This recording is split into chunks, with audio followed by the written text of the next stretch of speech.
Mummy and ट्विंसी channel में आप सभी का स्वागत है दोस्तों। इस वीडियो में हम सफला एकादशी की कहानी सुनेंगे। एक समय की बात है जब महाराज युधिष्ठिर भगवान श्री कृष्ण से अत्यंत महत्वपूर्ण प्रश्न पूछते हैं। हे जनार्दन, पौष मास के कृष्ण पक्ष में कौन सी एकादशी आती है और किस प्रकार इसका पालन करना चाहिए? कृपया इस बारे में मुझे बताएं। युधिष्ठिर महाराज की बात सुनकर भगवान केशव बोले, हे धर्मराज, पौष मास के कृष्ण पक्ष में आने वाली एकादशी का नाम सफला एकादशी है। इस एकादशी के दिन भक्तों को भगवान नारायण के विग्रह की पूजा अर्चना करनी चाहिए। मैं आपको सफला एकादशी की पौराणिक कथा सुनाता हूँ, ध्यान पूर्वक सुनिए। एक समय चंपावती नाम की एक सुंदर नगरी थी, जहाँ माहिष्मत नाम के एक अत्यंत पराक्रमी और धर्मनिष्ठ राजा राज्य करते थे। उनके 4 पुत्र थे।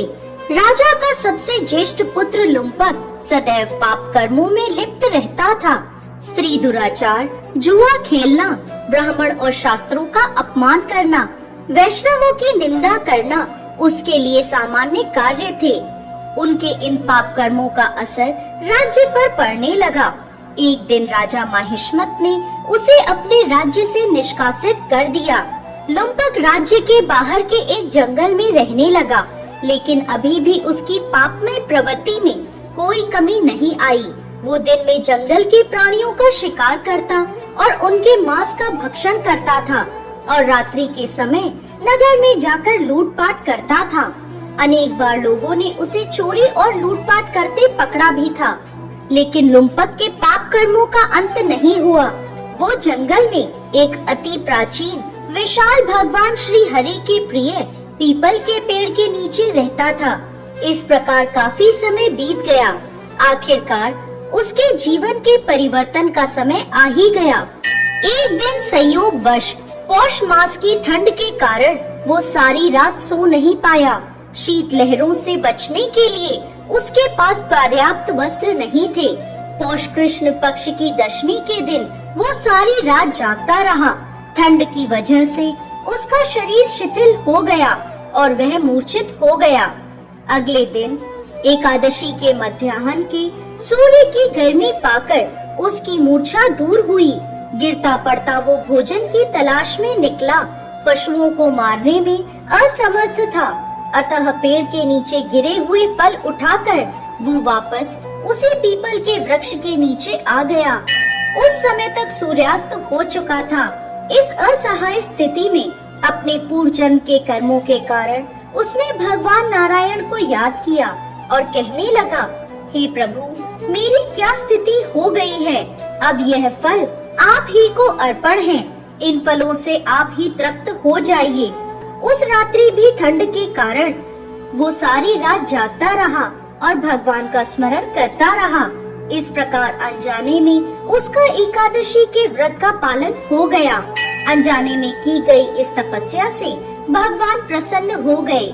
अगले दिन सूर्योदय होते ही एक सफेद तेजस्वी घोड़ा लुम्पक के पास आकर खड़ा हो गया।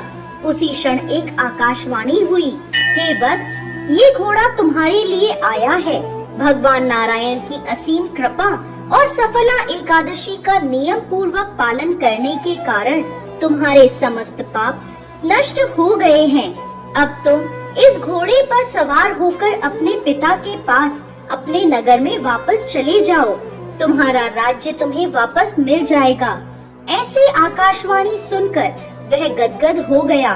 सफला एकादशी से अर्जित पुण्य फल के कारण उसका शरीर पुनः कांतिमान हो गया। उसी क्षण वो अपने राज्य को वापस आया और अपने पिता से क्षमा याचना करने लगा और उन्हें सारा वृत्तांत कह सुनाया। उसके पिता ने जब उसे समस्त सद्गुणों से युक्त देखा तो वह अत्यंत प्रसन्न हुए और लुम्पक को राज्य का कार्यभार संभलाकर वो वन को तपस्या के लिए चले गए।